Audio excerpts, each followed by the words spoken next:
갈라디아 3장 23절 25절입니다. 우리 아마 갈라디아서에서 가장 중요한 본문 중에 하나라 그렇게 여겨집니다.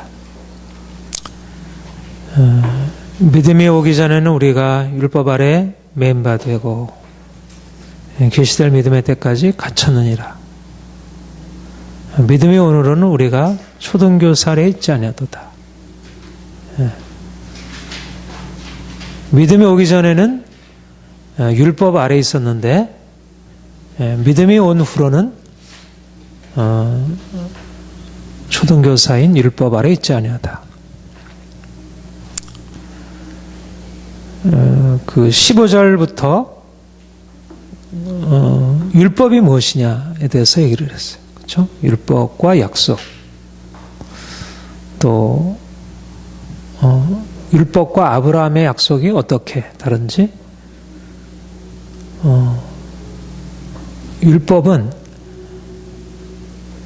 아브라함에게 주어진 언약, 그 약속을 폐할 수 없다. 430년 이후에 생긴 율법이 아브라함과 맺은 그 언약, 다시 말하면 예수 그리스도를 통해서 주어질 그 영원한 기업에 대한 약속, 그것을 피할 수 없다.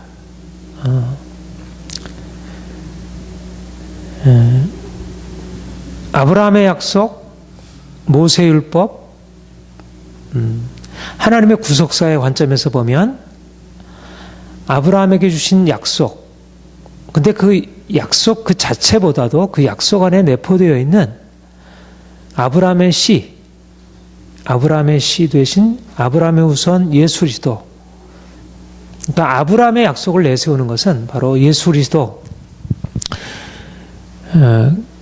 그분이 율법보다 우선된다는 사실을 제가 강조하기 위함이죠.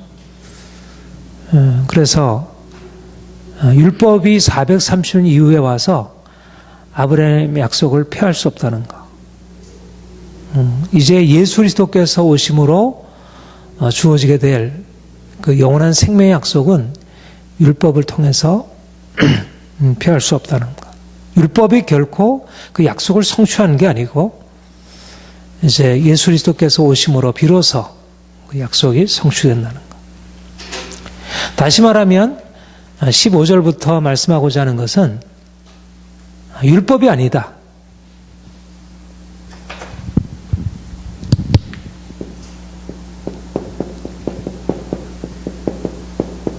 아브라함의 약속, 모세 율법, 그리스도. 아브라함의 약속을 통해서 아브라함의 약속의 핵심은 예수 그리스도의 오심입니다. 예수 그리스도를 통해서 열방이 하나님의 축복 안에 들어갈 것. 근데 모세 율법이 와서 아브라함의 약속을 성취하는 것이 아니라 이제 그리스도가 오심으로 비로소 430년 이후에 생긴 모세 율법은 아브라함의 약속의 성취가 아니고 이제 그리스도가 오심으로 비로소 약속이 성취된다는 것. 그러면 모세 율법은 무엇이냐? 그러면 아브라함의 약속이 모세 율법에 의해서 성취되는 것도 아니고 아브라함의 약속이 모세 율법을 통해서 폐기되는 것이 아니라면 그럼 모세 율법의 의미가 무엇이냐? 그래서 우리 지난주에 봤듯이 그런지 율법이 무엇이냐? 율법은 무엇이? 무슨 의미로 주어진 거냐? 율법은 사람들을 의와 생명으로 인도하시기 위해서 주어진 것이 아니라 오히려 사람들을 죄 아래 가두고 오히려 심판하게 가두기 위해서 주어졌다는 것. 모세 율법이 주어진 목적이 분명히 있지만 그 목적은 아브라함의 약속을 성취하기 위함이 아니고 그 과정 속에서 하나님이 아브라함에게 미리 약속하신 그 예수를 통해서 나타날 그 구원에 이르는 과정에서 하나의 역할이 있었던 것이. 그런데 그것은 오히려 의롭다 하고 영원한 생명으로 인도하는 것이 아니라 오히려 죽이고 심판하고 멸망시키는 역할을 하게 하는 것입니다. 죄로 인해서. 그래서 이제 율법이 지나가고 이제 예수 그리스도께서 도래하신 것입니다. 믿음이 왔습니다. 믿음. 그리스도. 아브라함의 약속, 모세율법, 이제 그리스도를 믿는 믿음. 믿음이 온 후로 이제 우리는 율법 아래 있지 않다. 그리스도께서 오심으로 말미암아 이제 어떤 근본적인 전환이 일어났는데 이전에는 율법 아래 있었다면 이제 그리스도께서 오셔서 하늘 생명을 계시하시고 그 계시를 통해서 이제 우리는 율법 아래 있지 않다.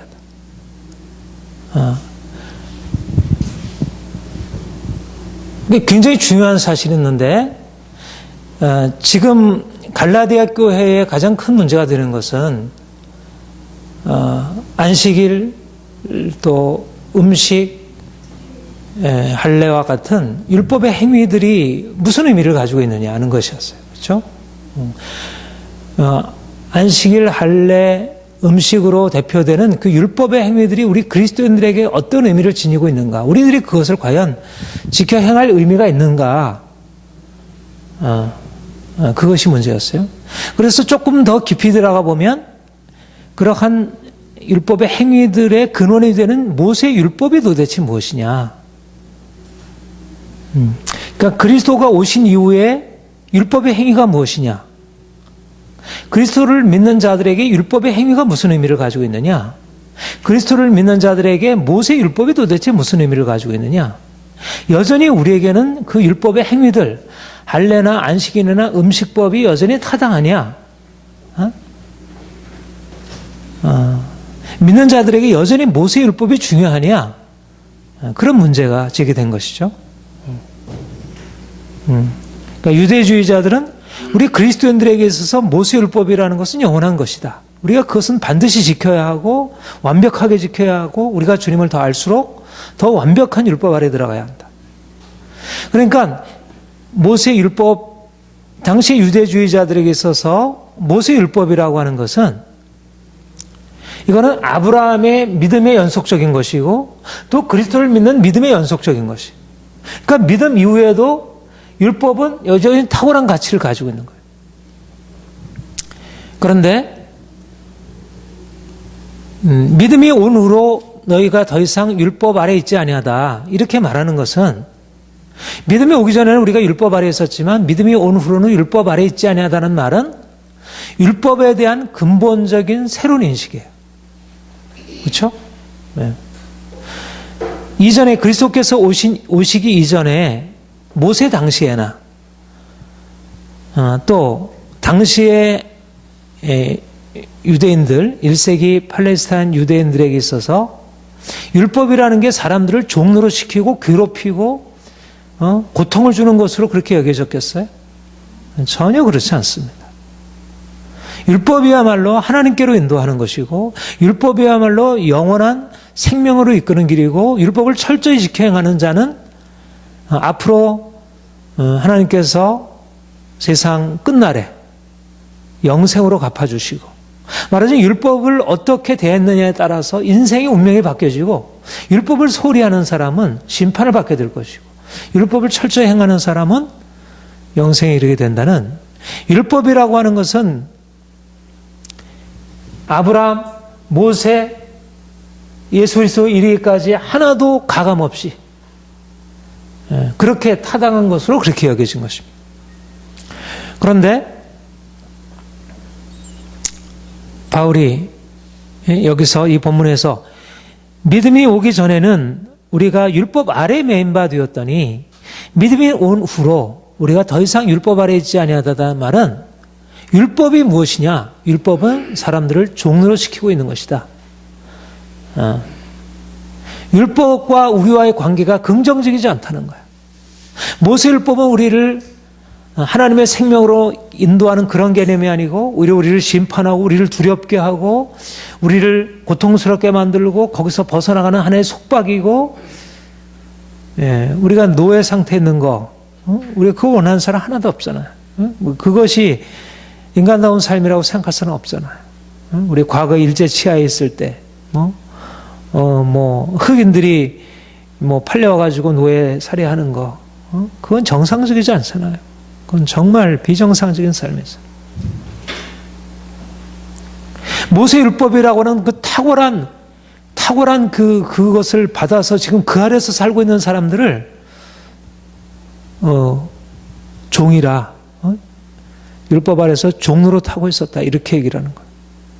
그들은 죄 아래서 종로는 이방인들과 구별돼서 자신들은 언약의 백성이고 하나님을 사랑하고 그들은 그 하나님의 말씀 안에서 죄악에서 보호받고 이렇게 살았는데, 이렇게 생각했는데 율법이 그런 의미가 아니라는 거예요. 새로운 인식이 열린 것이죠. 새로운 인식입니다.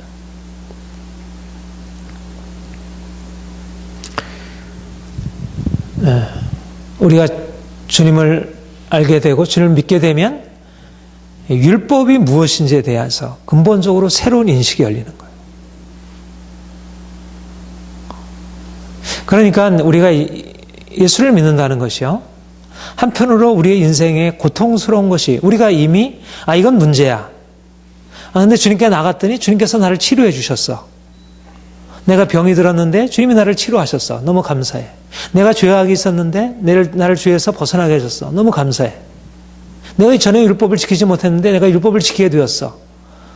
너무 감사해. 우리가 이런 의미의 변화가 있죠. 그렇죠?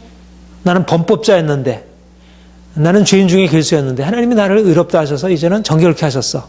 나는 인생이 새로워졌어.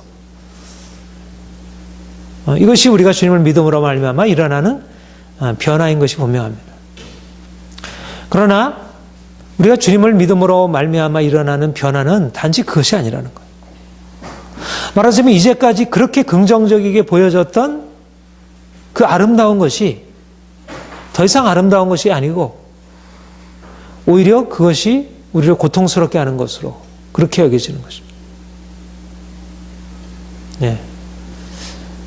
이것이 우리에게 이런 새로운 인생이 우리에게 열려지길 원합니다.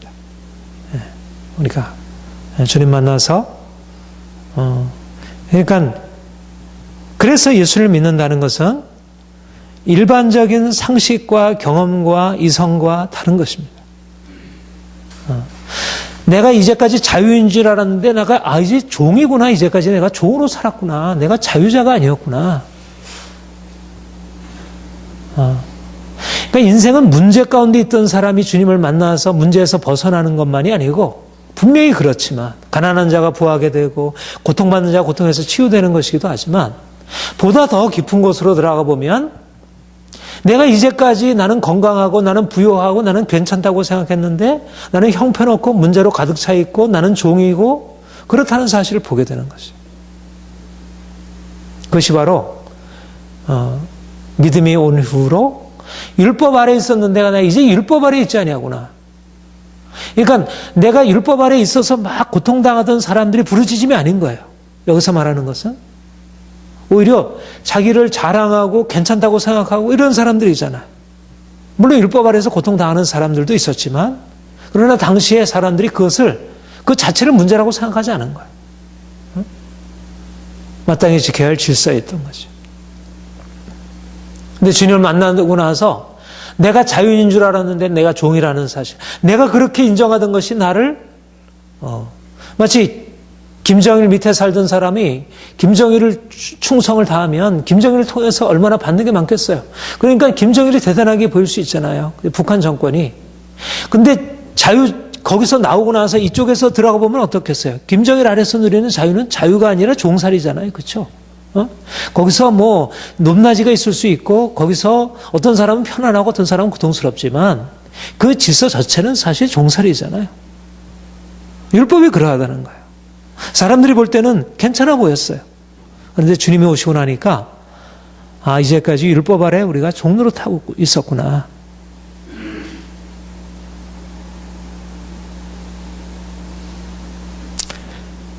그러니까 율법을 우리가 주님을 만나고 나면 내가 이제까지 갖고 있던 문제에서 해결되는 게 아니라 주님을 만나고 나면 내가 문제로 떨어지는 것입니다. 문제로 떨어지는 것. 내가 문제 없는 자였는데 문제로 떨어지고, 야, 내가 문제가 이렇게 많았구나. 그리고 나를 여기서 벗어주신 것이구나. 그것이 보다 진정한 의미의 우리가 주님과의 만남이라 할 수 있습니다. 믿음이 온 후로. 믿음이 와서 우리에게 깨닫게 하고 우리를 바꾸는 것이 바로 그것입니다. 다시 우리가 이제까지 알고 있던 현상적인 경험적인 변화가 아니고 그 경험을 뛰어넘어서 내게 새로운 인식이 열려지고 내가 이제까지 알지 못했던 그 깊은 차원의 나의 인식, 내가 이제까지 부정적으로 생각하던 인생이 긍정적으로 바뀌어지는 것만이 아니라 긍정적으로 생각하던 내 인생이 부정적으로 떨어지고, 그래서 그 부정적인 데서 나를 건져 올리시는, 그야말로 나를 먼저 죽이시는 것입니다. 그래서 루터가 우리를 먼저 살리기 위해서 먼저 죽인다 그랬어요. 내가 율법 아래 있구나 하는 것을 깨닫는 것이 먼저인 것입니다. 근데 그것은 율법 그 자체가 깨닫게 하는 게 아니고 복음이 와서 율법 아래 있었더니 내가 이제는 율법 아래 있지 아니구나. 주님의 빛이 내게 와서 내가 이전에는 종이었더니 이제는 내가 자유자가 되었구나. 사도 바울이 주님을 만나고 나니까 이전에는 내가 대단한 줄 알았어요. 응? 내가 무언가 다른 사람보다 낫고 내가 자랑할 만한 것이 있고 내가 무언가 다른 사람 가르칠 만한 것이 있다고 생각했어. 근데 예수를 믿고 나니까, 주님을 만나고 나니까 내가 이제까지 자랑하던 것이 너무 부끄러운 거야. 내 인생이 너무 아무것도 아닌 것입니다.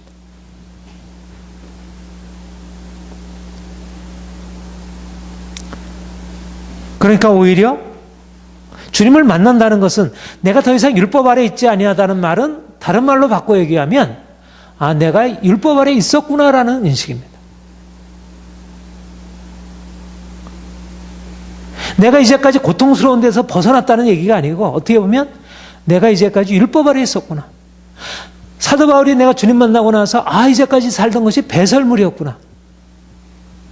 사도 바울이 율법을 지키지 못해가지고 막 갈급해가지고 어떻게 율법을 지킬까, 내가 율법을 지킬까 하는 그 괴로움 속에서 부르짖어서 주님 만나고 나서 율법을 지켰다 그렇게 고백하지 않고, 내가 흠없이 지켰는데 내가 하나님 앞에서 죄인이었구나. 내가 율법 아래 있었구나. 내가 종으로 살아왔구나. 그리고 그런데 그 내가 종으로 살아온 인생이 이제 벗겨진 것이구나. 내가 그렇게 인식을 함으로써 내 인생의 과거에 얽매여 살아가는 게 아니라 이제 내가 주님을 만남으로 인해서 아, 내 인생이 이제 율법 아래 있지 않냐구나. 이제는 더 이상 율법의 종로로 타는 자가 아니요 율법에서 자유로운 자라는 것. 이게 우리의 정체성이라는 것. 하나님이 나를 율법의 종로로 타던 나를 이제 율법에서 자유케 하시고 이제는 더 이상 종으로 율법을 지켜 행하는 종으로 살지 않는 새로운 정체성으로 나를 세우셨다는 것. 율법에서 자유롭다는 것이 무엇입니까? 우리가 율법 아래 매인 바 되었다, 율법 아래 갇힌 바 되었다가 이제 율법 아래 있지 아니하다, 율법에서 자유롭다. 그 말의 말이 무슨 말이에요? 그 말은 우리가 더 이상 우리의 행위에 따라서 우리의 운명이 결정되지 않는다는 것입니다. 율법은 이것을 행하는 자는 그 안에서 살리라 이렇게 말하고 있죠. 레위기 18.5절. 행위가 중요한 것입니다. 행위.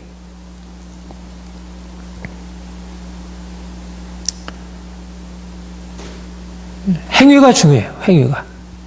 행위가 중요한데 우리는 율법을 지켜 행할 수 없는, 율법책에 기록한 대로 우리는 행하지 못하는 죄인들이에요. 그러니까 율법 아래 있는 자는 뭐 아래 있는 자입니까? 곧 저주 아래 있는 자인 것입니다. 율법 아래 있는 자는 행위가 중요하고 율법의 행위에 속한 자들은 저주 아래 있는 것입니다. 이게 율법 아래 있는 자의 모습이에요. 행위를 붙들고 날마다 씨름해요. 어떻게 하면 이 행위를 지켜 행할까? 어떻게 하면 이렇게 잘 살까? 날마다 애쓰고 노력하고 적극적으로 수양하면서 자기 자신을 바꾸려고 하는 자들이나 불교나 유교처럼 하는 고상한 도덕적인 사람들처럼 그렇게 행하려는 사람이나 아니면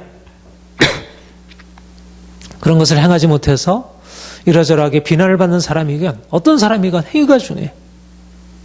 그리고 어떤 사람이건 율법의 아래에 있는 자들은 자기가 행한 것으로 인한 그 대가, 그 심판으로 인해서 힘든 거예요. 인생이 고통스러운 것입니다. 행하는 사람은 잠시는 평안하고 만족하지만 어떻게 죄인인 인간이 율법에 따라서 온전할 수 있겠어요?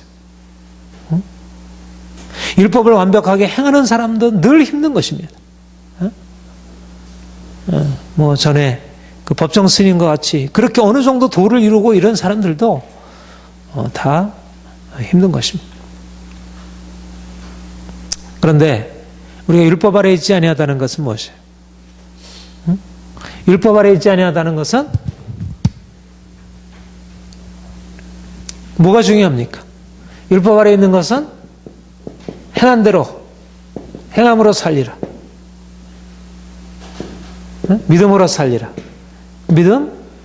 예수 그리스도께서 우리를 위하여 우리를 위해서 그가 행하신 것입니다. 그가 이루신 것이고 그가 행하신 것이고 그리스도께서 우리를 위해서 행하시고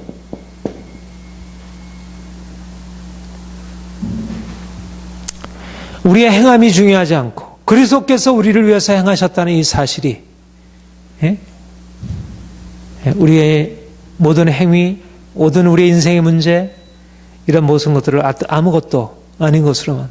그리스도께서 우리를 위하여 십자가 지시고 그가 부활하셨고 이제 우리에게 있어서는 이미 우리에게 주어져 있는 완벽한 행위, 조금도 흠도 없고 점도 없고 문제가 없는 그런 완벽한 하나님의 은혜, 그런 것이 우리에게 보장되어 있는 것. 우리의 행위가 인생을 좌우할 때, 율법의 행위가 우리 인생을 이끌어갈 때, 우리 인생이 문제 가운데 있었다. 우리가 주님 만나기 전에는 그게 인생인 줄 알았어요. 이게 인생이구나. 원래 그렇게 인생은 그렇게 살아야지. 어떻게 더 이상 어떻게 살겠어? 그게 최선이죠. 자랑하는 거, 가능하면 최선을 다해서 자랑하는 거. 우리가 하는 것이 중요하죠.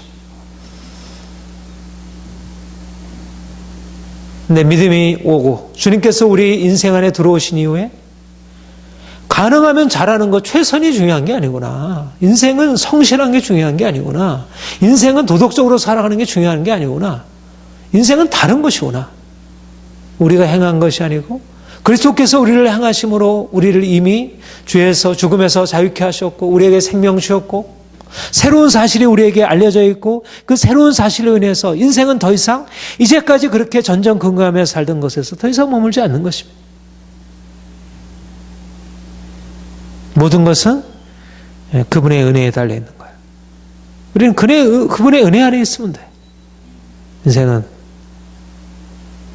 내가 무엇을 행하든 내가 잘못했든 잘했든 내가 앞으로 무엇을 할 수 있든지 없든지 이것은 하등의 문제가 되잖아.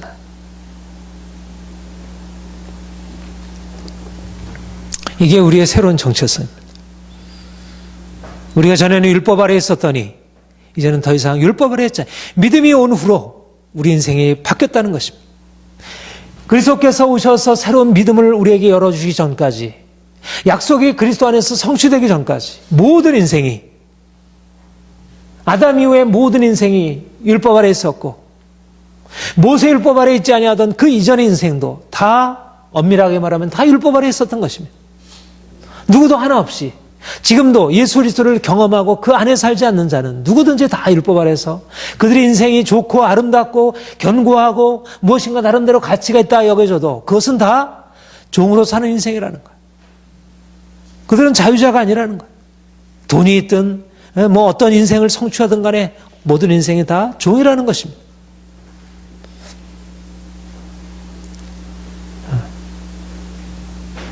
인생이 그리스도 안에서 바뀌어지기 전까지는 운명이 바뀌어져야 한다는 거예요. 운명이. 내가 속해 있는 것이 어디냐는 거예요. 율법의 행위에 속해 있느냐, 율법 아래에 있느냐, 율법에서 벗어나느냐가 중요하지. 내가 율법 아래에 있으면서 그 안에서 이것저것 행하고 뭔가 애써 행하고 뭔가 성취하고 넌 성취했고 나는 못했고 이게 문제가 아니라는 거예요. 넌 이만큼 이뤘고 나는 이만큼 이뤘고 이게 아니라는 거예요. 여기서 나와서 율법의 행위에서 나와서 율법에서부터 나와가지고 이제 그리스도를 믿는 믿음으로 들어가서 이제는 자유자로 사는 것입니다. 내 행위가 아니라 내가 율법을 행하는 행위가 아니라 그리스도께서 우리를 위하여 율법을 성취하심으로 율법의 마침이 되심으로 우리에게 전혀 새로운 삶이 열려져 있다는 것. 우리가 이룬 의가 아니고 우리가 이룬 의에 근거한 생명이 아니고 그리스도께서 우리를 위해 죽으시고 다시 사셔서 우리에게 값없이 주어진 그 생명이 우리의 삶을 주관하는 것입니다. 이것이 새로운 정체성이고 주님이 우리에게 말씀하는 것입니다. 우리가 이 본문에서 이 특이한 말씀이 이 믿음이 온다는 말입니다. 그렇죠? 이런 표현을 쓰는 것 봤습니까? 일상적으로 이런 표현을 안 쓰죠. 뭐 사랑이 온다, 비가 온다, 이렇게 사람이 왔다, 뭐 하나님 나라가 왔다. 이 표현은 씁니까, 안 씁니까? 안 쓰죠. 성령님이 오셨다. 하나님 나라가 도래한다 그럴 때 하나님 나라가 왔다. 같은 표현입니다. Coming of the kingdom. 근데 여기는 믿음이 왔다. 이런 말을 써요. 네, 믿음이 왔다. 믿음이 온다는 말이 무슨 말일까요?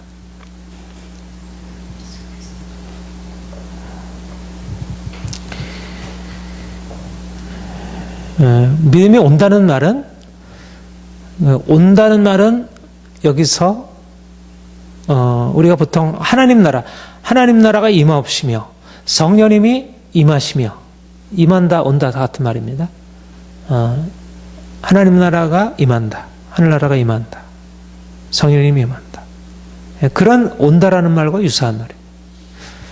그러니까 말하자면 여기서 온다라는 말은 이제 마지막 나라 하나님이 우리 가운데 임하셔서 그 영광을 나타내시고 그 생명을 우리에게 주시고 우리가 이제 뭔가 하나님이 임하시면 그 마지막 날에 하나님의 영광이 우리에게 나타나면 우리 인생이 달라지고 이 세상이 근본적으로 질서가 바뀌는 거야. 이거는 어떤 사람이 뭐 문을 열고 들어오는 그런 개념이 아니라 뭔가 이제까지 없었던 근본적으로 새로운 것이 우리에게 나타나고 도래했다는 것입니다. 여기서 왔다는 말은 일종의 하나님 나라가 임했다는 것 같은 의미에서의 임함입니다. 믿음이 왔다. 믿음이 임했다. 하늘로부터 주어진 것입니다. 그리고 또 우리는 율법 아래 매인바 되고 그 다음에 뭐라 그랬어요? 계시될 믿음의 때까지. 무엇이 계시되는 것입니까? 예, 믿음이 계시된다 그랬죠. 믿음이 계시된다. 예, 믿음의 계시.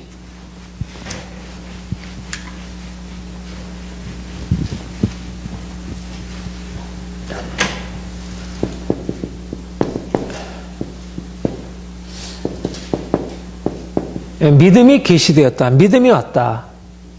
믿음이 도래했다. 이게 다 특별한 용어의 의미를 가지고 있습니다. 좀 신학적으로 쓴다면 종말론적인 의미를 담고 있는 용어를 할 수 있습니다. 특별한 의미. 의의 계시. 로마서 1장 17절에 보면 복음에는 하나님의 의가 계시되었다. 그렇게 얘기를 하고 있어요. 이제는 로마서 3장 21절 이제는 하나님의 의가 나타나서 율법과 선지자들에게 증거된 것이라. 율법에 하나님의 한 의가 나타났어. 믿음이 계시되었다. 믿음이 왔다는 말은 이제까지 하나님의 역사를 쭉 이끌어 오셨는데 역사의 마지막에 하나님의 구속사의 어떤 결정적인 순간이 도래해서 어떤 때, 믿음의 때, 계시의 때, 믿음이 계시될 어떤 때가 하늘로부터 나타난 것입니다. 이때, 이 종말에 어떤 때가 와서 여기에 하늘로부터 믿음이 계시가 된 것입니다. 그 어전에 없었던, 그 이전에 없었던 뭔가 믿음의 계시가 되면서 아까 말씀대로 무엇이 나타나게 됐냐면, 하늘로부터 이 믿음의 계시가 되니까 그 다음에 무엇이 보여지게 됐냐면, 이제까지 우리 인생이 어떤 것이었는지, 율법 아래에 있었다는 것이 계시가 되었고, 그리고 이제 율법 아래에 있었던 인생을 이제는 율법에서 벗어나서 자유케 하는, 믿음이 와서 우리를 자유케 하는 율법 아래에 있었던 인간이었고, 이제는 믿음이 온 이후로 율법에서부터 자유케 되는 일들이 나타난 것입니다.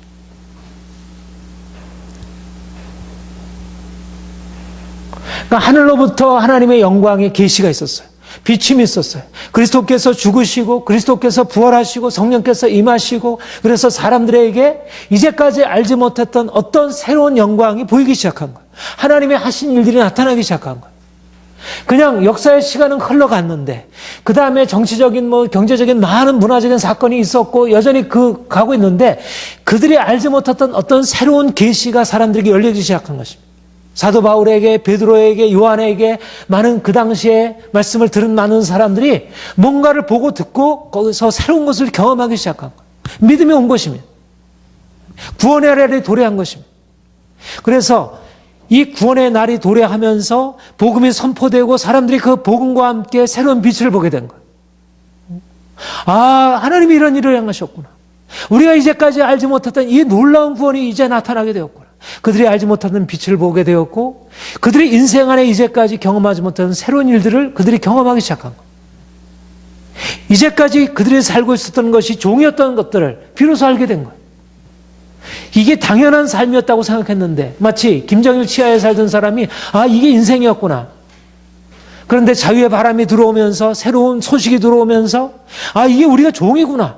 이게 여기서 벗어나야 되는 거구나. 믿음이 와서 우리가 가지고 있는 그 상태가 얼마나 고통스러운 상태인지, 종의 상태인지를 보이고, 그리고 그 종의 상태에서 우리를 자유케 하는 하나님의 구원이 어떤 것인지를 알게 하고 경험하게 하는 것입니다. 이것이 믿음이 온 것입니다. 말하자면 종말이 도래했다는 것입니다. 믿음의 계시가 되어 이제 종말의 때, 하나님의 아들이, 때가 참에 하나님이 그 아들을 보내사 율법 아래 나게 하신 것은 율법 아래 있는 자들을 속망케 하려 하시면, 이제 아들이 오셔서, 때가 참에 아들이 오시고 그 아들 안에서 우리에게 새로운 구원이 밝아지게 되었고, 이제는 그의 생명 안으로 들어가는 일이 주어지게 된 것. 여기서 믿음, 우리가 하나님을 믿는, 아바 아버지라고 부르짖고 예수님 감사합니다, 주님을 찬양합니다. 우리의 믿음이 뭐냐는 거예요. 믿음, 이게 그냥 우리의 믿음이냐는 거예요. 이게 우리 안에 있는 거냐는 거예요. 우리 안에 있는 게 아니라는 것입니다. 이거는 믿음이 왔다는 얘기는, 이것은 그 근원이 다른 데 있다는 것입니다. 이것은 하늘로부터 주어졌다는 거예요. 믿음은 계시된 것이고 믿음은 온 것이, 마치 하나님의 의가 하늘로부터 나타났듯이, 구원이 하늘로부터 임했듯이, 그 영광이 하늘로부터 임했듯이, 우리가 하나님을 아바 아버지라 부르고 예수 그리스도를 나의 주라 고백하고, 우리가 성령께서 우리에게 역사하심을 우리가 경험하고 살아가는 것은, 그것은 단지 우리의 경험이 아니라는 거예요. 단지 물론 우리의 경험이죠. 나의 믿음이고 우리의 믿음이죠. 그러나 이 믿음은 근원이 다른 것입니다. 근원이. 믿음의 계시, 믿음이 왔다는 말은 그 다른 차원의 무엇인가가 우리에게 주어졌다는 거예요. 다른 차원이 우리에게 나타났다는 거예요. 근데 그게 하늘에 있는 것이 그냥 나타나고 우리는 땅에 있어서 그냥 하늘에 있는 것이 이러구나, 이런 게 아니라, 그 하늘에 있는 것이 우리의 안에서 그 믿음으로, 나의 고백으로 나타나고, 그러니까 말하자면 내 안에 하늘이 열린 거예요. 내 안에 하나님이 임한 거예요. 내 안에, 내 입술 안에, 내 귀 안에, 내 눈 안에, 내 삶 안에 믿음이 와서, 그러니까 이 표현 자체가 좀 어울리지 않는 표현이에요. 하나님 나라가 도래했다 그러면 어울리는데, 믿음이 왔다는 말은 어울리지가 않아요. 근데 왜 이 말을 써야 하냐면, 우리가 가지고 있는 우리 자신의 믿음, 우리가 개혁파 신앙의 오류가 바로 그것이라고 생각해요. 믿음이 마치, 우리 자신의 믿음은 별 보잘것없고 이거는 온전치 못하고 그냥 우리가 믿는 그 믿음의 대상이신 하나님만이 완전하다, 그것을 개혁파 신앙이 그렇게 가르치고 있어요. 근데 그것은 그렇지 않습니다. 믿음이라는 것은 우리의 것이 아닙니다. 믿음이라는 것은 하나님께로부터 주어진 것이고 우리 것이지만 그것 자체가 결코 그냥 질그릇이 아닌 거예요. 믿음은 결코 질그릇이 아닙니다. 예? 믿음 안에 담겨있는 예수 그리스도의 생명은 보배인데 믿음 그 자체는 질그릇이다. 그렇게 말하면 안 돼요. 그건 잘못된 가르침이에요. 믿음은 하늘로부터 주어진 거예요. 믿음은. 우리가 종교적인 믿음과 달라요. 내가 부처에 가서 비는 믿음과 내가 예수 그리스도를 나의 하나님으로 나의 주님이라 고백하는 믿음은 같은 믿음이 아니에요. 사람들은 종교적인 믿음을 그것도 믿음이고 내가 하나님을 믿는 믿음도 믿음이라고 생각하지만 그 믿음이 이름은 믿음이라는 같지만 그것은 같은 게 아닙니다. 믿음이 와서 믿음이 계시되어서 우리의 가운데 나타나 우리의 게 아닌 거예요. 이거는 우리의 것이 아니고 이것은 하나님 거예요. 하나님 거. 이거는 영원한 거예요. 하나님이 그것을 행하신 것입니다. 그러니까 하나님이 우리가 믿음이 왔다는 것, 믿음이 우리에게 계시되었다는 것은 이 엄청난 일입니다. 바로 여기에 구원의 놀라운 신비가 있는 거예요. 구원의 놀라운 신비. 우리가 하나님의 것을 담고 있는 거예요. 우리 안에 하나님의 것을.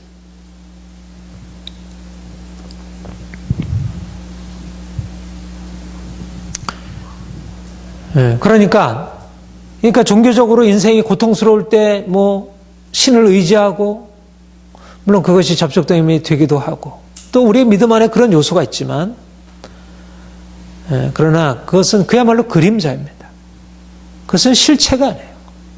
믿음은 종교적인 어떤 우리의 연약함 속에서 어떤 절대자를 의존하는 상태 이런 것과는 다른 거예요. 모든 사람들이 가지고 있는 그러한 어떤 종교성, 그런 어떤 영성 이런 것이 아닙니다.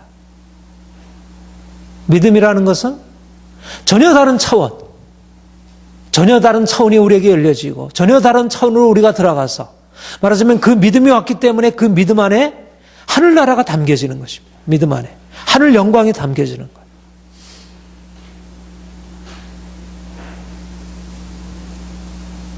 예, 여러분들에게 가끔 이 계시적인 차원이라는 얘기를 하죠. 계시적인 차원. 예? 계시적인 차원. 하나님이 사랑하는 자들을 위해서 예비해 놓으신 모든 것은 눈으로 보지 못하고 귀로 듣지 못하고 마음으로 생각지 못하였다 한 것 같으니라. 그러나 하나님께서 이 모든 것을 성령께서 성령으로 우리에게 보이셨느니라. 계시하셨느니라. 예. 예, 믿음이라는 것은 우리에게 계시적인 차원이 열리는 것입니다. 하나님의 영광의 차원, 놀라운 비밀이 열리고 우리가 하나님을 만나고 하나님을 기뻐하고 바로 그 믿음의 계시가 주어져야 더 이상 율법 아래 있지 아니하고 율법에서 벗어나서 자유케 되는 것입니다.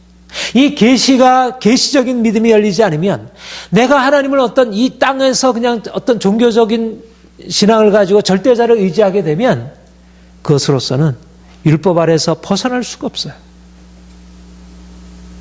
많은 종교들은 율법 아래에 있는 거예요. 율법 아래에서 종교적인 신앙을 가지고 사람들한테 다 보편적이죠. 율법, 종교 다 보편적이에요. 누구에게나 호소할 수 있어요. 그러나 믿음의 차원은 그런 것이 아닙니다. 믿음이 오면 이건 종이었구나. 내가 더 이상 여기서 있을 것이 아니구나. 여기서 벗어나서 이제는 믿음으로 말미암아 새로운 계시를 경험하고 이제는 더 이상 율법 아래 맺지 않는 자유자로 살아갈 수 있게 됩니다.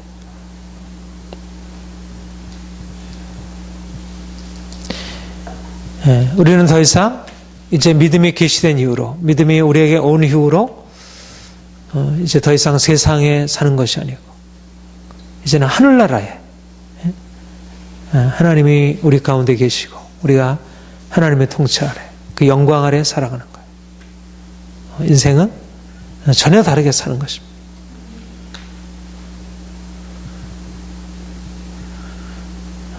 우리가 이런 믿음의 차원이 더 확실해지길 원합니다. 우리가 종교 생활이 아니라 이 계시적으로 우리에게 밝혀진 믿음.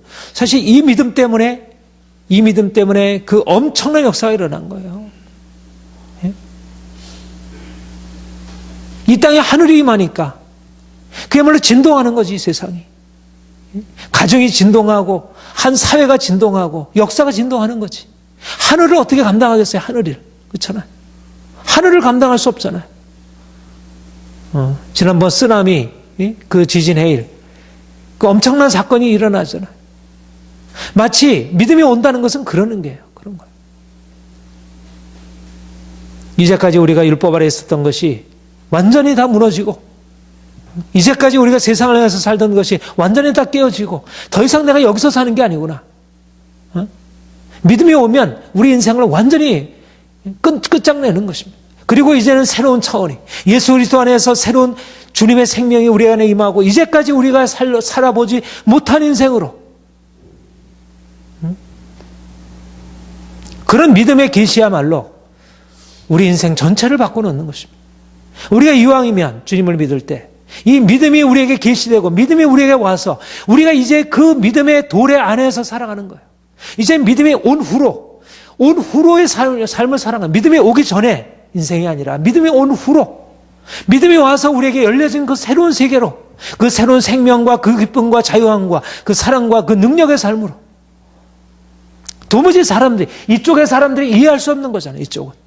율법 아래 있던 사람들은 도무지 자기 인생 안에 살던, 마치 김정일 체제 아래 살아가는 사람이 자유인들이 가지고 있는 그 자유세계의 삶을 이해할 수 있겠어요? 이해할 수 없는 거잖아요. 우리가 믿음이 온 후로, 믿음이 계시되어서 하나님의 영광이 우리에게 나타나서 이제 전혀 다른 차원으로 들어가 사는 것입니다. 그리고 오늘 본문에서 우리가 주목할 말씀이 초등교사라는 말입니다. 우리 24절 25절 함께 읽겠습니다. 시작. 이같이 율법이 우리를 그리스도에게로 인도하는 초등교사가 되어 우리로 하여금 믿음으로 말미암아 의롭다함을 얻게 하려 함이니라. 믿음이 온 후로는 우리가 초등교사 아래에 있지 않아도, 먼저는 몽학선생이라 그렇게 얘기를 했죠. 몽학선생이라 그러면 좀 그 말이 잘 이해가 안 되니까 초등교사라는 말로, 의미는 뭐 비슷하겠죠. 그 당시에 그 로마 세계에서 노예가 어떤 자기 주인의 아들들을 가르치는 역할을 하는 초등교사예요. 근데 그 노예가 하는 일들은 뭐 요즘의 가정교사처럼 이렇게 아이들을 존중해주고 하기보다 당시 문화 자체가 아이들을 굉장히 엄격하게 다루고 혹독하게 가르쳐서 강하게 키우는 것, 뭐 그것을 이제 맡은 것입니다. 율법이 마치 그런 역할을 했다는 것입니다. 믿음이 오기까지 율법이 초등교사의 역할을 했다.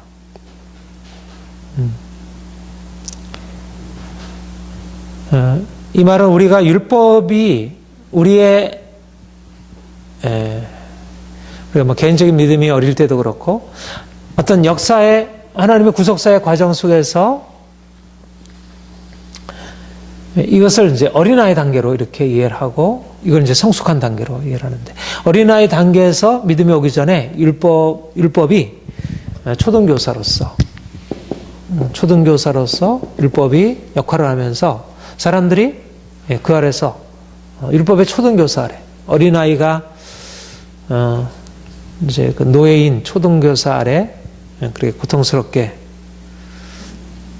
배워가듯이 그런 역할을 했다는 것이, 그런 삶을 살아간 거예요. 그러니까 말하자면 초등교사가 하는 일은 뭐냐면 어린아이한테 제대로 행하지 않으면 야단치고 책망하고 벌 주고, 그게 주인이 허락한 일이에요. 그러니까 어린아이는 늘 이건 잘못한 거야, 이건 잘해야 돼. 그러니까 그렇게 초등교사를 통해서 어려서부터 확실하게 뭘 배우냐면, 이건 잘못한 거구나, 이건 잘한 것이구나. 규범이라는 걸 배우죠. 규범. 그렇죠? 우리 어린아이가 성장한다는 게 바로 그 규범을 습득하는 거잖아요. 그렇죠? 가정에서 일찍 일어나야 하고, 청소해야 하고, 다른 사람에게 버릇없게 울면 안 되고, 인사 잘해야 하고, 공부해야 되고, 이러저러한 규범, 사회규범, 예의 범절, 뭐 이런 걸 배우잖아요. 그건 뭐 동서고금을 막론하고 다 그런 것을 하죠. 말하자면 그런 걸 통해서 인생이 어떤 질서 아래서 살아가는 걸 배우고 그래서 사회가 유지되고 질서가 유지되고 그러니까 어려서 그것을 배우면서 우리도 다 그런 경험을 해왔지만 뭐 지금 다 기억은 안 나죠. 그렇죠? 그래서부터 배운 게 다 기억은 안 나도 어떻든 그렇게 막 뭔가 야단맞고 그러면서 우리의 배운 인생은 힘든 거예요. 그렇죠? 어린아이들 보면 힘들잖아요. 응? 그 매일 뭐 야단맞고. 그렇죠? 이게 힘든 거예요. 엄마 아빠가 이렇게 해야 된다고 또 하기 싫고 뭐 말 안 듣고 또 야단맞고 뭐 야단치는 부모도 그 마음 편한 건 아니지만 이게 힘든 거예요.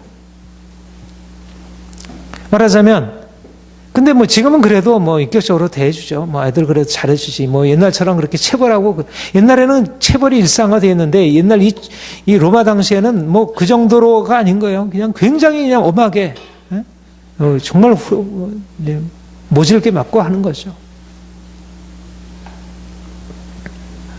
그러니까 초등교에서는 사람들에게 잘잘못을 가르치기 위해서 이렇게 책망하고 때리고 그런 그러니까 두려움을 야기시켜서 잘못한 것에서 벗어나게 하는 역할을 하는 것입니다. 이런 초등교사 역할이 유익합니까? 유익하지 않습니까? 유익해요? 유익하잖아요. 유익하죠. 어떤 유익이 있겠습니까?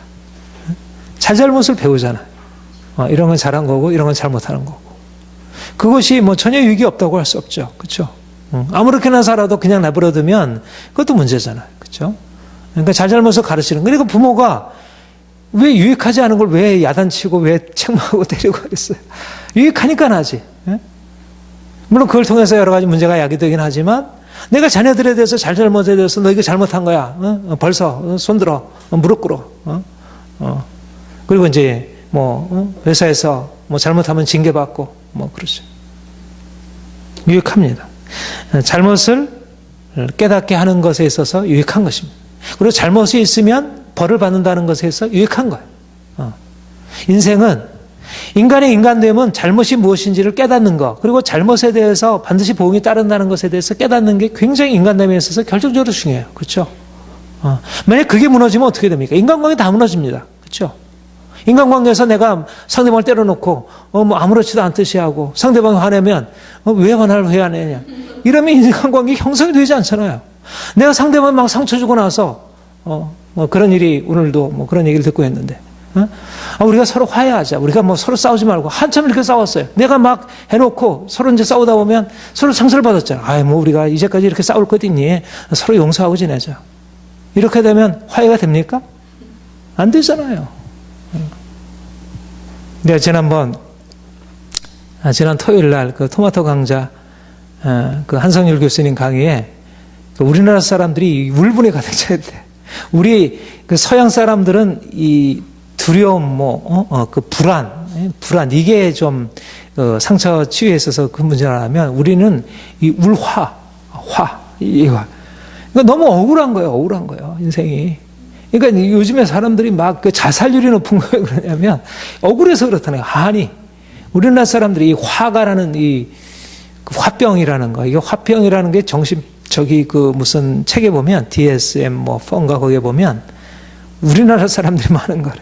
한국인, 코리안. 화가 차 있다는 거, 화가. 근데 왜 화가 차 있습니까? 억울한 거. 다른 사람이 나한테 잘못해놓고 저 사람이 잘못했다고 인정을 안 하는 거예요. 그러니까 너무 화가 나는 거예요.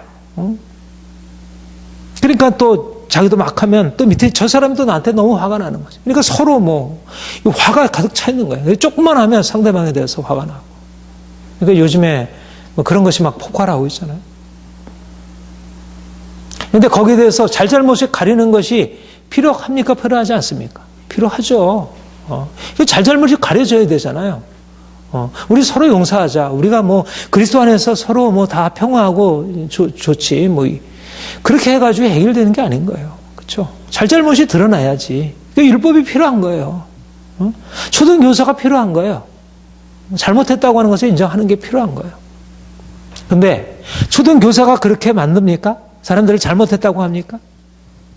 너 잘못했으니까 용서를 구해야지. 내가 너 때문에 이렇게 화가 나 있는데 내 화가 난 걸 풀어줘야지. 이러면 너만 그래? 나도 그렇지. 네가 잘못한 거 생각 안 하고 나한테 이렇게 해? 그리고 거기에 대해서 부모가 책망한다든지 뭐 선생님이 책망하면 씩씩대면서 속으로는 뭐 잘못했습니다 그러지만 속에서 받아들이지 않는 거예요. 초등교사가 이거 잘못했다고 막 야단치면 잘못했다는 걸 본인 스스로 생각하지만 도무지 내가 받고 싶지 않은 거예요. 자기 잘못을 인정하고 싶지 않고 그리고 자기가 받는 벌에 대해서 정당하다 생각하지 않는 거예요. 나는 억울하다. 내가 왜 이렇게 했느냐? 나는 별로 잘못한 건 없는데 왜 이러느냐? 나는 이렇게 해서 충분히 이럴 만한 일을 했는데 왜 나한테 대해서 이렇게 나를 이해해 주지 못하고 이렇게 하느냐? 이렇게 생각하잖아. 그러니까 초등교사가 벌을 해가지고 고치지 못하는 것이에요. 부모가 초등교사 역할을 해가지고 잘못을 바꾸지 못하는 거예요. 근데 요즘에 부모들은 뭐 옛날도 그랬지만 다 초등교사로서 역할. 그러니까 뭐 아래? 율법 아래 두는 것입니다. 율법 아래. 사람들이 다 율법 아래에 있는 거예요. 그렇게 해가지고 잘해서 뭔가 질서가 세워질 수도 있죠. 율법은 우리가 지난주에도 봤지만 율법은 사람을 위협하고 잘못을 드러내게 하지만은 근본적으로 사람을 바꿀 수 없다는 거예요. 만일 율법으로 말미암아 의가 주어진다면 율법으로 살게 되었으리라. 그러나 하나님께서 그러한 살게 하는 율법을 주지 않았다는 거예요. 율법은 결코 사람을 살리기 위해서 주신 것이 아니라 오히려 율법은 우리를 죄 아래 가두고 우리를 심판하고 우리를 정죄하고 죽이고 멸망시키고 율법이 오히려 사단이 하는 일을 하는 거예요. 어떻게 보면 우리를 죽이고 멸망시키는 일을. 물론 율법은 우리를 죄 아래로 우리를 죄를 주는 역할을 한다는 면에 하지 않는다는 면에서 사단은 아니지만 그러나 결과적으로 보면 우리가 죽이고 멸망하게 되는 일들이 그 안에서 율법이 하고 있는 거예요.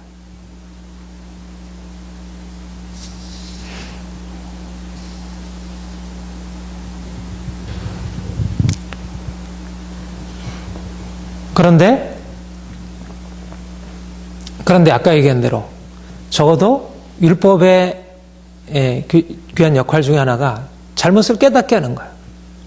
잘못을 깨닫게. 그리고 잘못을 깨닫게 할 때 어떤 유익이 있을 수 있느냐면 잘못을 깨닫게 되면 내가 잘못을 알지 못했을 때는 내 스스로 뭔가 이렇게 겸손하게 나 좀 도와주세요 할 수가 없어요.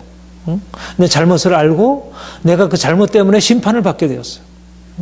이제 벌을 받게 되었어요. 지금 회초리가 들려지고 있어요. 내가 지금 감옥에 가야 되나 지금 몇 년 형을 살아야 되나 하는 그 위기가 당해요. 그러니까 내가 이제까지 막 다른 사람을 해하고 뭐 이랬을 때 내 잘못에 대해서 전혀 생각지도 못하고 스스로 뭐 자기 자신은 뭐 이렇게 의인인 것처럼 생각을 하고 있다가 내가 이제 그 잘못에 대해서 내가 그 율법을 통해서 그 죄가 드러나고 거기에 대해서 심판이 경고되기 시작하게 될 때 또 실제적으로 심판이 주어지게 되면 두려움으로 내 인생의 잘못을 인정하게 되고 그래서 내 잘못을 돌아보게 돼요. 사람들이 책망을 받고 심판을 받게 될 때 자기의 죄를 깨닫는 게 쉽습니까? 아니면 전혀 그것이 없을 때 죄를 깨닫는 게 쉽습니까? 책망을 받아야죠. 그렇죠? 아이들이 책망을 그냥 괜찮아 용서해주면 아이들이 부모가 이런 나를 사랑해주니 내가 죄를 졌구나 용서해주지 이런 아이들이 있습니까? 언제 죄를 잘못해 억지로라도 물론 억지로 할 경우가 많지만 주로 인생은 책망을 받을 때 심판을 받을 때 우리도 인생이 공고할 때 주님을 의지하잖아요. 내가 잘못했구나 깨닫게 되죠. 그런 의미에서 심판이 율법이 나름대로 주님과의 관계를 맺는 데서 역할을 할 수 있는 거죠. 그렇죠? 전통적으로 그렇게 해석을 했어요. 여기 24절 이같이 우리 율법이 우리를 그리스도께로 인도하는 초등교사가 되어 이 말을 율법의 초등교사 역할이라는 의미로 루터와 칼뱅이 그렇게 해석을 했어요. 무슨 의미냐면 아까 얘기한 대로 내가 죄를 짓고 나서 아무런 나에 대한 어떤 형벌이 내게 없을 때는 내가 뻔뻔해. 바리새인처럼 뻔뻔하게 그냥 있어. 그러면서 내가 그냥 활개치고 다녀요. 그런데 내가 하나님께서 나를 율법으로 심판하는 거예요. 고통을 줘요. 이스라엘 백성들이 바벨론으로 포로가 되고 뭐 이방인들에게 수욕을 당하고 이렇게 되면서 야, 내가 죄를 졌구나. 내가 죄를 그 심판을 당하기 전까지는 내 인생에 대해서 아무런 개척이 없었는데 감옥에 들어가고 나니까 거기서 자기를 돌아보게 되는 거예요. 내가 무엇을 잘못했나. 그러면서 겸손해지는 것입니다.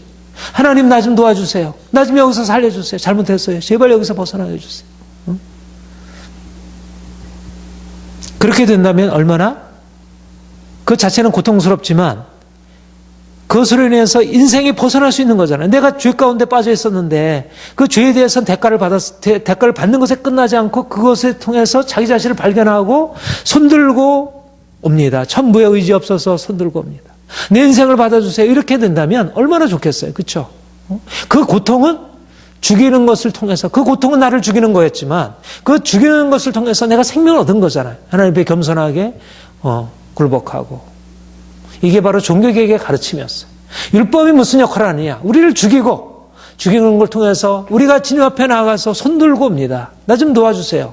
이렇게 하는 것을 통해서 나를 회복시키는 것이 바로 복음이다. 그러니까 율법이 먼저 오고 모아 선생의 율법이 와서 우리를 책망하고 정죄하고 죽이고 우리를 두렵게 하고 그리고 복음이 와서 위로하고 살리고 새롭게 하는 것. 이것이 바로 하나님께서 행하시는, 우리에게 행하시는 방식이다. 이렇게 일을 했어. 실제적으로 우리가 그런 방식으로 주님을 만나죠. 그렇죠? 많은 경우에 그런 방식으로. 늘 그렇게 만나진 않지만 우리가 고통 가운데서 자기 잘못을 인정하고 깨닫고 주님께 돌아올 때가 종종 있어요. 근데 종교개혁자들은 또 그 이후에 많은 청교도들, 많은 이제 신학자들과 그리스도인들이 그런 방식으로 율법을 이해했어요. 이 본문을 그렇게 해석을 했어요. 나름대로. 그래서 율법이 우리를 그리스도께로 인도하는 초등교사가 되었다. 율법을 통해서 우리가 죄를 깨닫고 심판을 발견하게 되고 우리의 죄인됨을 깨닫고 하나님 앞에 십자가의 은혜를 구하고 나가게 된 것. 이것이 바로 율법이 우리를 그리스도께로 인도하는 초등교사 역할이다. 이렇게 해석을 했습니다. 그런데 이 해석이 어떤 면에서는 일리가 있지만 그러나 이 본문에 대한 정확한 해석은 아니라 이렇게 보여져요. 다시 말하면 엄밀하게 말해서 율법이 그리스도께로 인도하는 것이 아니라는 것입니다. 이 26절은 원어로 정확하게 보면 인도하는 이라는 말이 들어있지 않아요. 그리스도께로 인도하는 초등교사가 되어 그렇게 말해지지 않고 에이스 크리스토 그렇게 되어 있어요. 그 말은 번역의 가능성이 있는데 그리스도께 인도인이라는 말을 집어넣어서 인도하는이라는 말로도 해석할 수는 있어요. 그러나 본문의 의미는 오히려 우리를 그리스도께까지, 그리스도가 이르기까지, 그리스도 때까지, 그리스도께서 오시기까지 초등교사가 되었다. 말하자면 그리스도가 오시기 전에 초등교사 역할을 했다는 거예요. 율법이. 그리스도께까지. 그러니까 적극적으로 율법이 그리스도께로 우리를 인도하는 게 아니고 내가 초등교사 아래서 막 지금 두려워가지고 심판하고 잘 보이려고 그 선생님한테 잘 보이려고 이렇게 잘하고 또 잘못하면 또 벌벌 떨고 근데 그렇게 하는 것이 결코 그리스도께로 인도하는 게 아닌 거예요. 그거는 그냥 거기서 종노릇 하고 있는 거지 그게 그리스도께로 인도할 수가 없어요. 어떻게 그리스도께 인도하겠어요? 그건 율법 아래서 지금 종노릇 하고 있는 건데 그게 어떻게 그리스도께 인도하겠어요? 그 자체는 결코 그리스도께 인도하는 게 아니지. 그렇잖아요. 지금 전부 다 사람들이 다 그렇게 종노릇 하고 있는데 그렇다면 모든 사람들이 다 그리스도께 인도되게? 그런 초등교사는 그리스도께로 인도할 수가 없어요. 초등교사는. 단지 그리스도께서 오시기 전에 그 일이 어떤 역할을 하죠. 인생의 잘못을 깨닫고 부분적으로 예비적으로 어떤 준비 역할을 하죠. 잘못을 깨닫게 하고 인생의 심판이 있다는 것을 알게 한다는 면에서 어떤 준비 역할은 해요. 그러나 그것이 그리스도께로 적극적으로 인도하지를 못해요. 불교 가운데 사는 사람, 유교 아래 사는 사람, 철학적인 전통 아래 사는 사람, 민주주의에 사는 사람, 자본주의에 사는 다 율법 아래 사는 사람들이에요. 그런데 그들이 그리스도께 인도되는가? 그렇지 않아요. 그래서 그리스도께 나오지 않습니다. 그들은 그것이 마치 그것이 마치 진리인 양, 그것이 마치 자신들이 마땅히 살아야 할 질서인 양 그렇게 알고 그 가운데 살아요. 그들은 만족하고 있어요. 율법 아래 사는 자들은 결코 그 가운데서 벗어날 생각을 하지 못해요. 그게 마땅히, 물론 거기서 신음하는 자들도 있고 고통하는 자들도 있고 벗어나겠다고 생각하는 사람이 있고 그걸 통해서 하나님께서 그들에게 복음을 주시죠. 일부분에게 하나님께서 그 율법 아래 신음하는 자들, 율법 아래 있으면서 신음하는 자들에게 복음을 주시죠. 그렇게 몇몇 사람들에게. 바리새인도 있고 세리인도 있고 다 율법 아래 있지만 특별히 세리와 같은 사람들에게 율법 아래 사는 몇몇 사람들이 거기서 벗어날 마음을 주시고 그들을 인도하시죠. 그러나 율법이 그 자체가 그리스도께로 인도하는 건 아니라는 것입니다. 그리스도가 오히려 오셔서 율법 아래 있는 자들을 여기서 종로로 타고 있고 여기서 이것저것을 지켜 행하려고 애쓰고 힘쓰고 그리고 두려워하고 종로로 타고 있는 거 애쓰고 힘쓰고 두려워하는 것이 어떻게 우리를 그리스도께로 인도하겠어요? 이거는 벗어나야 할 것인데 그리스도가 오셔서 여기서 벗어나게 하는 거지. 그리스도가 오시기 전까지 그렇게 종로로 타고 있었던 것입니다. 율법이 그리스도가 오시기까지 초등교사 역할을 해왔어요. 그런데 그리스도가 오신 이후에 이제 더 이상 초등교사 역할을 할 수 없게 되었다는 것이죠. 이제 율법의 정체도 드러났고 더 이상 나는 율법과 관계없는 자가 되었으니까. 그러니까 이걸 잘 구별해야 돼요. 여기 이제 초등교사가 이렇게 막 두려워하잖아요. 그렇죠? 두려워해요. 그리고 두려워하는 게 막 주님께로 나아가는 것처럼 그렇게 해석을 했어요. 많은 청교도들이 그렇게 해석을 했어요. 근데 잘 구별해야 할 게 뭐냐면 종의 두려움과 주님께로 나아가는 두려움은 같은 두려움이 아닙니다. 율법 아래서 두려워하는 것은 종의 두려움이에요. 그건 계속 행위에 머물게 하지 거기서 행위에서 벗어나게 하지를 못해요. 이 두려움은 이 종으로서 율법 초등교사 아래에 있으면서 가지고 있는 그 두려움, 여기서 벗어나려고 애쓰는 두려움은 결코 우리를 그 자체로, 물론 거기서 그것이 부족한 문제를 보여주죠. 이것이 온전치 못하다는 것을 보여주죠. 두려움이니까. 내가 만족하지 못하지. 벌벌 떨고 있으니까. 그런 의미에서 어떤 하나의 그것이 부족하다는 면은 보여주지만 그러나 그 두려움 때문에 하나님께로 향하는 하나님 나 좀 도와주세요. 이렇게 하나님을 두려워하는 것으로 들어가지 못한다는 거예요. 그거는 계시적인 차원이에요. 내가 그렇게 해서 내가 잘못했구나. 내가 하나님께 나가야 하는데. 그거는 계시적인 것이지만 그건 믿음이 왔다는 거예요. 이건 이 두려움이 아니고 믿음이 와서 그 두려움이 생긴 거예요. 하나님 나 좀 살려주세요. 내가 이렇게 힘들어요. 나 좀 도와주세요. 이것은 계시가 온 것이지 이것은 율법이 하는 일이 아닙니다. 이것은 믿음이 왔기 때문에 그런 일이 일어나는 거지. 믿음의 역할이지.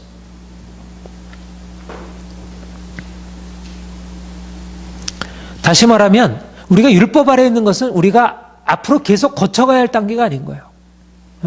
우리가 계속 두려워하면서 뭔가 할 게 아니고 이것은 이미 끊어진 거예요. 이거는 우리가 주님 믿음이 오기 전에 우리의 상태지 믿음이 온 후로는 더 이상 그렇지 않다는 것이에요.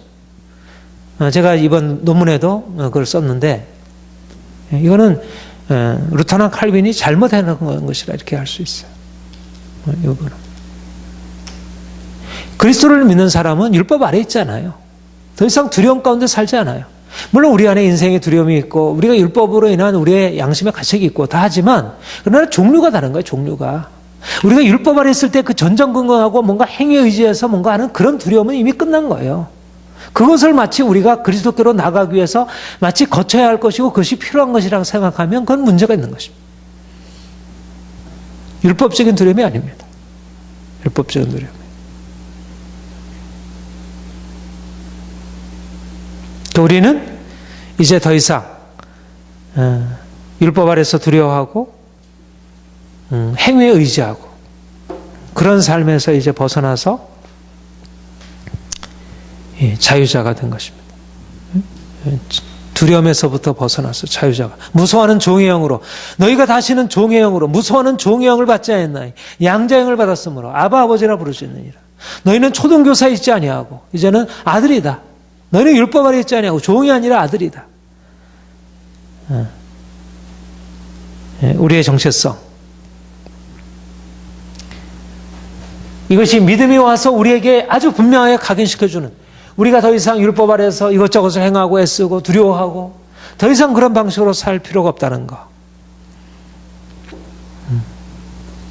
우리가 주님을 더 알수록 우리가 더 우리 자신을 죄인으로 깨닫고 하나님을 더 두려워할 수 있죠. 근데 그거는 말씀드린 대로 이거는 율법 아래에서 가지고 있는 두려움이 아니고 주님 안에서 가지고 있는 그것은 차원이 다른 두려움이에요. 차원이 다른. 율법적인 두려움과 우리가 주님 만나서 그 영광 앞에 우리가 서서 느끼는 두려움은 같은 두려움이 아니에요. 이것은 우리를 자유케 하지 못하고 우리가 복음을 통해서 주님을 만나서 얻는 그 두려움은 이것은 자유함의 표현이에요. 자유하기 때문에 그런 두려움이 생기는 거예요.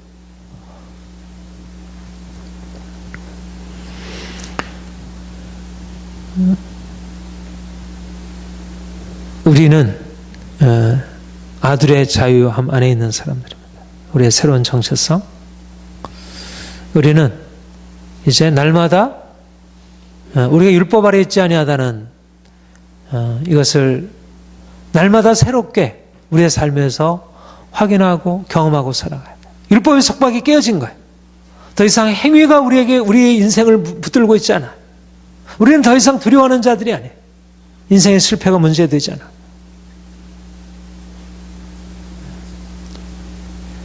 우리가 여전히 율법 아래에서 이것저것을 행하는 것에서 우리가 빼앗기고 있다면 날마다 우리에게 주님의 계시, 믿음의 계시를 통해서 우리가 더 이상 율법 아래 있지 아니하고 아까 말씀대로 믿음의 계시가 임할 때라야 이미 우리에게 주어졌어요. 그래서 우리에게 새로운 정체성이 주어져요. 그러나 믿음의 계시가 약화되면 우리가 또다시 우리가 율법 아래 들어갈 수밖에 없어요. 믿음의 계시가 주어질 때만이 사람들은 이게 상식이에요. 이게 이성적이고 이게 현실이에요. 사람들은 다 여기에 살고 있어요. 이것은 뭐 어떤 종교, 어떤 문화를 막론하고 다 이 안에 살고 있어요. 근데 언제 여기서 벗어나냐? 믿음이 온 후로. 초등교사 아래 있지 않아도. 믿음이 온 후로. 믿음이 계시된 이후로 초등교사 아래 있지 않아도. 믿음이 선명하게 계시가 되어서 우리가 주님 만나서 그분의 영광을 보고 우리 자신을 거기서 발견할 때라야, 그래야 우리가 더 이상 율법 아래 있지 않은 것입니다. 새로운 인생이 열리는 거예요. 예. 우리는 아까 말씀드린 대로 우리는 보통 사람들이 이 세상에서 가지고 있는 문제를 가지고 출발하는 것, 예, 그것이 아닙니다. 물론 우리가 문제 가운데서 주님을 만나고 문제를 통해서 주님을 경험하지만 그러나 그것이 아닙니다. 예, 우리가 율법 아래에 있지 아니하도다. 믿음이 온 후로는 우리가 율법 아래에 있지 아니하도다는 이 의미가 어떤 것인지, 우리가 얼마나 세상 사람들과 근본적으로 다른 인생을 살아가는지, 우리 인생이 얼마나 다른 차원에 있는 것인지, 예, 그것이 우리에게 열려져야 돼요. 그래야 우리 인생 안에 하나님이 우리에게 허락하신 이 엄청난 아들로서의 특권을 누리고, 그래야지 이 율법 아래 살아가는 자들을 우리가 도울 수 있고 그들을 섬길 수 있고 그들을 자유케 할 수 있어요. 단지 죄 아래 살고 있는 자들이 아니라 율법 아래 살고 있는 자들을 그 율법에서 벗어나게 하는 것입니다. 하나님이 우리에게 말씀하는 소명입니다. 우리를 자신을 부르시는 콜링에 율법에서 나와라. 더 이상 율법 아래 있지 말고 율법에서 빨리 나와라. 그리고 이제는 다른 사람 율법에서 자유케 해라. 믿음이 왔는데 왜 자꾸 사람들이 율법 아래 들어가고 있느냐? 율법에서 그들을 자유케 해라. 초등교사 아래 더 이상 머물지 않아. 이제는 아들로서의 특권을 누리게 해라. 특별히 믿는 자들로 하여금 그렇게 살게 하고, 이제는 믿는 자들이 교회 안에 그 자유의 특권이 나타나고, 그래서 그 믿는 자들이 세상에 나가서 그 자유의 삶을 보여주고, 그래서 율법 아래 사는 자들과 너무 선명한 대조를 보여주고, 이것이 주님이 우리에게 주시는 소명입니다. 네, 우리 기도하겠습니다. 우리 한번 같이 기도하겠습니다. 주님이 우리를 율법에서 자유케 하셨고, 이제 믿음이 온 후로 너희는 율법 아래 있지 아니하다 말씀하시고 있습니다. 주님, 우리가 믿음을 이미 가지고 있지만 보다 온전한 계시적인 믿음으로 우리 안에 밝히 율법 아래 살던 우리의 인생이 어떻게 변화되는지 발견하고, 그래서 온전하게 자유자로서 살기 원합니다. 함께 기도하겠습니다. 주님 감사합니다. 주님 우리 인생 안에 행하신 일을 인하여 감사드립니다. 오 하나님 아버지, 우리 안에 있는 모든 묶임과 이제까지 살아왔던 모든 삶의 방식에서 온전히 자유케 되게 하옵소서. 주의 성령이 임하시옵소서. 오 주의 성령이 임하시옵소서. 믿음이 온 후로 율법 아래 있지 아니하도다. 믿음이 온 후로 율법 아래 있지 아니하도다. 초등교사 아래 있던 우리의 삶이 이제 깨어지고 이제 초등교사 아래의 삶이 아니라 하나님 이제 종의 삶이 아니라 종의 멍에를 깨뜨리고 하나님이여 주님께서 주시는 참된 자유의 삶으로 나아갈 수 있게 오 하나님 아버지, 우리 한 사람 한 사람이 하나님 주님이 주신 자유를 누리길 원합니다. 주님께서 우리에게 허락하신 놀라운 변화로 나가길 원합니다. 오 하나님 더욱더 온전한 자유로 이끄시옵소서. 아들의 삶으로 우리를 이끄시옵소서. 종의 멍에가 깨어지게 하옵소서. 주 성령으로 말미암아 우리에게 역사하시길 원합니다. 오 하나님 행하시옵소서. 우리 공동체 안에 주께서 이 세를 행하시고 아버지의 모든 묶임에서 벗어나고 하나님의 행하시는 그 놀라운 역산으로 들어갈 수 있도록 주님 축복하여 주시기 원합니다. 우리를 새롭게 하옵소서. 우리를 온전케 하옵소서. 주님 역사하실 것을 기대합니다. 주님 감사합니다. 주님 감사합니다. 주님 감사합니다. 우리를 종의 멍에서 우리를 자유케 하시고 이제는 오직 예수 그리스도 안에서 주어진 그 자유함 안에서 살게 하시니 감사드립니다. 믿음이 온 후로 율법 아래 있지 아니하도다. 우리가 초등교사 아래서 두려움으로 떨림으로 고통하며 아버지 애쓰며 힘쓰며 살아왔던 우리의 지난 인생이 이제 깨어지고 예수 안에서 우리가 온전한 자유함으로 들어가기 원합니다. 하나님 우리 모든 성도들의 삶 가운데 주님께서 기적을 행하시고 아버지 날마다 하나님 그 믿음으로 말미암은 엄청난 자유와 그 놀라운 특권이 우리의 삶에 경험되게 하옵소서. 감사드립니다. 예수님의 이름으로 기도합니다. 아멘.